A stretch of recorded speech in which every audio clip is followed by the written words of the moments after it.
Hey, what's up guys? This is Bailey Stein with Android Authority, and here in Western markets we hear a lot about the Galaxies and iPhones and how popular they are. But what if I told you that the best-selling smartphone of 2017 wasn't produced by what we traditionally think of as one of the big players? That's right, the title of the best-selling smartphone of 2017 went to the Oppo R9s. But why? What's attracting so many consumers to Oppo's R-series of smartphones? Well, to answer that question, our friends at Oppo asked us to take a look back at some of the most significant R-series smartphones. You'll want to buckle up as there's quite a few of them. It truly started way back in 2014. Simpler times, I know, but that's when Oppo launched the R5, the world's thinnest smartphone at the time, at just 4.85 millimeters. What was most impressive about the R5 was how it managed to avoid compromise, despite its thin composition. Instead, the R5 was an enticing phone for gamers especially.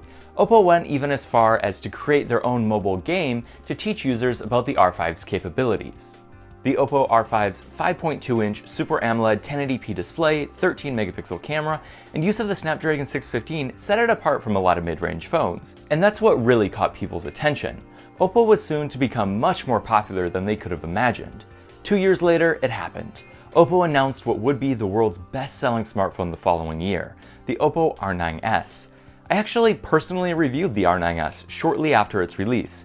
In that review, I praised the phone's ability to deliver excellent battery life, great cameras, and innovative fast charge technology. I also remember the fingerprint reader being unbelievably quick, which I wasn't expecting from such a competitively priced smartphone.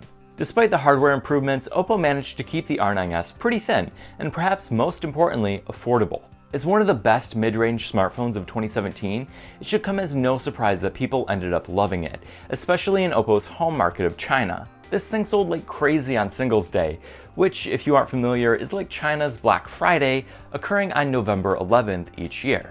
Plus, Oppo further gained customers by offering the phone in a special New Year's Red edition. Oppo had clearly built up a lot of momentum at this point. Expectations were high and the pressure was on.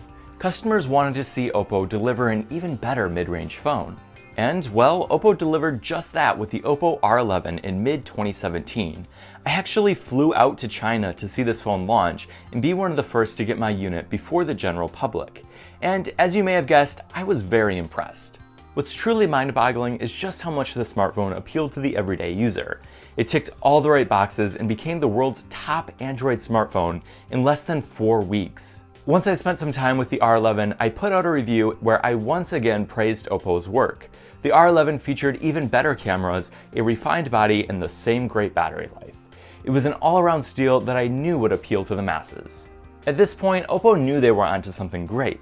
In order to continue their successful journey, they went back to the drawing board to come up with a fresh design that would further differentiate them from other big players. After all, you have to change it up every once in a while in order to keep customers excited about your products. The Oppo R15 Pro was what they came up with. Released in April 2018, the R15 Pro introduced an all-new glass design, a larger display with less bezels, and an improved overall user experience. This was a clear departure from Oppo's previous work, and while there were some criticisms of the phone, Oppo carefully listened to user feedback. And just recently, Oppo revealed their latest addition to the R-series, the Oppo R17 Pro. With more than 5 years of research and development under their belts, as well as deep insights on how they might improve their device strategy following the R15 Pro, the R17 Pro has impressed many. One of its standout attributes is its unique raindrop display notch.